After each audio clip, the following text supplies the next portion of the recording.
Hi, my name is Father Mike Schmitz, and you're listening to the Bible in a Year podcast, where we encounter God's voice and live life through the lens of Scripture. The Bible in a Year podcast is brought to you by Ascension. Using the Great Adventure Bible timeline, we'll read all the way from Genesis to Revelation, discovering how the story of salvation unfolds and how we fit into that story today. It is day 312. We're reading the final chapter of Maccabees, the final chapter of the Wisdom of Solomon, and the book of Proverbs, chapter 25, verses 21 through 23. As always, the Bible translation I'm reading from is the Revised Standard Version, Second Catholic Edition.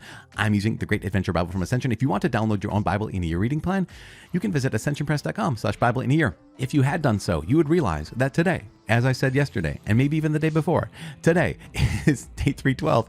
It is the final day in the Old Testament. We are still going to hang out with Proverbs, of course, every single day.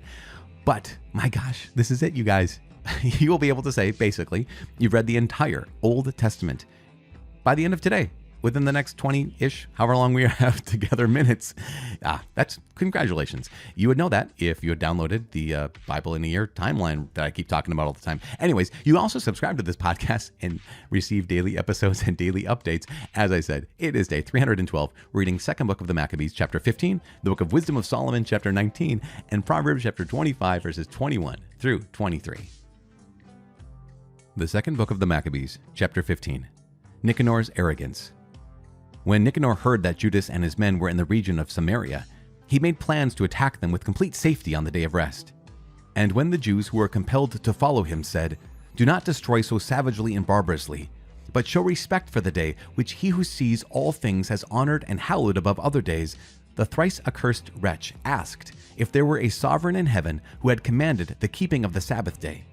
And when they declared, "It is the living Lord himself, the sovereign in heaven, who ordered us to observe the seventh day," he replied, "And I am a sovereign also on earth, and I command you to take up arms and finish the king's business." Nevertheless, he did not succeed in carrying out his abominable design. Judas prepares the Jews for battle. This Nicanor, in his utter boastfulness and arrogance, had determined to erect a public monument of victory over Judas and his men. But Maccabeus did not cease to trust with all confidence that he would get help from the Lord. And he exhorted his men not to fear the attack of the Gentiles, but to keep in mind the former times when help had come to them from heaven, and now to look for the victory which the Almighty would give them, encouraging them from the law and the prophets, and reminding them also of the struggles they had won. He made them the more eager.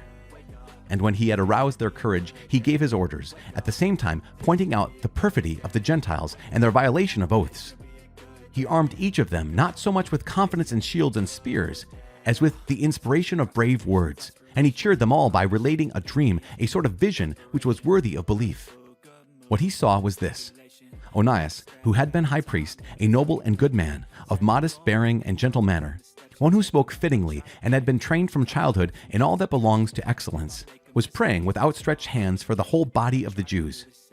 Then likewise a man appeared, distinguished by his gray hair and dignity, and of marvelous majesty and authority.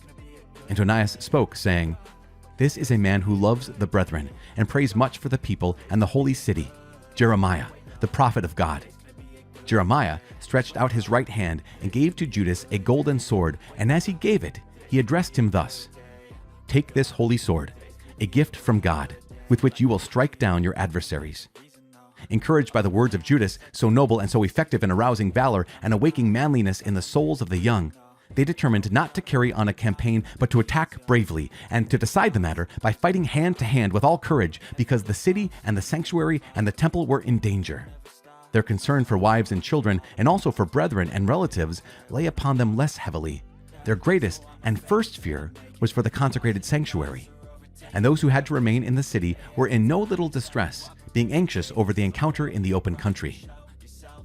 The defeat and death of Nicanor. When all were now looking forward to the coming decision, and the enemy was already close at hand with their army drawn up for battle, the elephants strategically stationed, and the cavalry deployed on the flanks, Maccabeus, perceiving the hosts that were before him and the varied supply of arms and the savagery of the elephants, stretched out his hands toward heaven and called upon the Lord who works wonders. For he knew that it is not by arms, but as the Lord decides, that he gains the victory for those who deserve it. And he called upon him in these words: "O Lord, you sent your angel in the time of Hezekiah, king of Judea, and he slew fully 185,000 in the camp of Sennacherib. So now, O sovereign of the heavens, send a good angel to carry terror and trembling before us. By the might of your arm, may those blasphemers who come against your holy people be struck down." With these words, he ended his prayer. Nicanor and his men advanced with trumpets and battle songs, and Judas and his men met the enemy in battle with invocation to God in prayers. So, fighting with their hands and praying to God in their hearts, they laid low no less than 35,000 men and were greatly gladdened by God's manifestation. When the action was over and they were returning with joy, they recognized Nicanor lying dead in full armor. Then there was shouting and tumult, and they blessed the sovereign Lord in the language of their fathers.